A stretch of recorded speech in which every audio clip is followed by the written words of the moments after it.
Christmas Night. Part 1. Arrival and Anticipation. The Christmas night was particularly frosty as I landed in a foreign country, my heart brimming with excitement and anticipation. The long-awaited reunion with my friends Mark and Anna was finally here. It had been years since we had spent Christmas together, and the thought of rekindling those joyful memories filled me with warmth, pushing away the chill that seeped through the airplane's cabin. The road to their house stretched out before me like a blank canvas, lined with snow-laden trees that sparkled under the moonlight. I turned on my favorite Christmas playlist, letting the cheerful melodies fill the car. Each note reminded me of our shared laughter and festive traditions, from decorating the tree to baking cookies late into the night. As I drove through the deserted highways, I couldn't help but smile at the thought of our reunion. The farther I drove, the more the landscape transformed into a winter wonderland. The snowflakes danced in the headlights, creating an ethereal glow that captivated me. I remembered the last time we were together, 3 years ago at Mark's wedding. Anna had been the maid of honor, and I was lucky enough to catch the bouquet she tossed. It was a light-hearted moment, but it had also stirred feelings of nostalgia. As I neared their neighborhood, the excitement gave way to an unsettling feeling when I noticed that all the streetlights flickered. An eerie silence enveloped the area, and soon a warning light flickered on the dashboard. No power! I frowned, pressing my palm against the windshield trying to make sense of it. Such outages were rare, especially during the holidays. I shrugged it off as a temporary glitch and continued on my way. Part 2. The Dark Neighborhood. As I climbed a hill, I realized that all the houses were plunged into darkness. It was as if a thick fog had rolled in, suffocating the warmth and light of Christmas. Fear began to gnaw at me, but I steeled myself and pressed on, convinced that my friends would be waiting for me, candles in hand. Suddenly, my headlights illuminated a figure on the roadside. He stood there, frozen in the night like a ghost, waving his hand, beckoning me over. A shiver ran down my spine. Against my better judgment, I stopped the car and rolled down the window. "What happened?" I asked, trying to discern his face in the darkness. "You're going to your friends," he said, his voice low and grave. "Their names. Let me think. Ah, yes, Mark and Anna." I felt a chill run through me. How did he know their names? I hadn't mentioned them in any messages. My mind raced with anxiety. "Yes, I'm going to them," I replied, attempting to mask my unease. "Good, good," he continued, his voice barely above a whisper. "But you need to be careful. Not everything is as simple tonight. With them, things aren't well." "What do you mean?"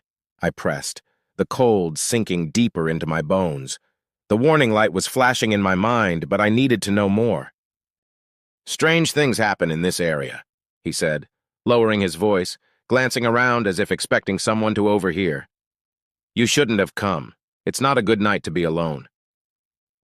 My heart raced, and I recalled seeing an old abandoned church by the roadside, cloaked in shadows. As if he had read my thoughts, the man added, "Did you see the church? You need to avoid it. They are waiting for you there." Before I could respond, he turned and vanished into the darkness, as if he had dissolved into the night air. I sat in the car, the unease coiling tighter around me. But thoughts of my friends drove me to move forward. I pressed the gas pedal again, but now every second stretched like an eternity, and the once familiar road felt foreign and ominous. Part 3. The House of Shadows. Part 3. The House of Shadows. When I finally arrived at their house, all the windows were dark. I stepped out of the car, a cold shiver running down my spine as I approached the door. It was as if the night itself had taken a malevolent turn, waiting to consume me. Suddenly, muffled voices drifted from inside the house. It was them. I hurried to the door and knocked. "Mark, Anna, it's me!" Silence enveloped me.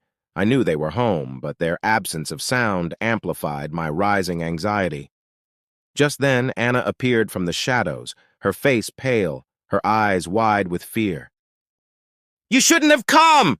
she shouted, her voice thick with urgency. We're not alone!" Panic surged through me, but I tried to make sense of the situation. "What do you mean?" Please, just come inside, she urged, glancing over her shoulder, as if expecting something to emerge from the shadows. As I stepped into the house, the heavy air enveloped me, thick with unspoken dread. The flickering candles cast eerie shadows that danced across the walls. Mark emerged from the kitchen, his expression mirroring Anna's fear. "We thought it was just a power outage," he said, his voice trembling. "But something happened." "What do you mean?" I asked, the knot in my stomach tightening. "We went to that church yesterday," Mark continued, his hands shaking. "We thought it would be fun, just a little adventure, but—" "But what?" I pressed, feeling the dread wash over me. Anna's eyes darted to the window, and she lowered her voice. "There were people, or what used to be people. They were dressed in black and whispered names, ours included." A chill swept through me, and I felt the walls close in. I couldn't shake the feeling that something malevolent was lurking just beyond the threshold. Part 4. The Haunting. I took a deep breath, trying to calm my racing heart. "What exactly did you see?" "They were calling out to us, their voices echoing in the night," Mark replied, his voice barely above a whisper. "It was like they wanted something from us." I felt a shiver run down my spine. The encounter with the stranger replayed in my mind. What if he knew about you two because of them? Anna's face went pale, and I saw her shudder. "We shouldn't have gone. There was something wrong about that place, something dark." We needed to figure out how to escape this feeling of being trapped, both physically and emotionally. "We have to leave this house," I suggested. "If they're looking for us, we shouldn't be here." Part 5. The Fight for Survival. We needed a plan. "Let's go to the basement," I shouted, and we rushed downstairs, the whispers echoing around us. We huddled together, trying to remain calm. But the shadows crept closer, their whispers becoming a chaotic chorus. Part 6. The Hidden Truth. Searching the basement, we found old newspapers detailing disappearances linked to the church. "We need to confront this," I said, feeling a surge of determination. Part 7. The Final Stand. We returned upstairs to face the stranger who laughed at our defiance. But with renewed courage, we joined hands and shouted together, "We won't be part of this." A blinding light enveloped us, pushing back the darkness.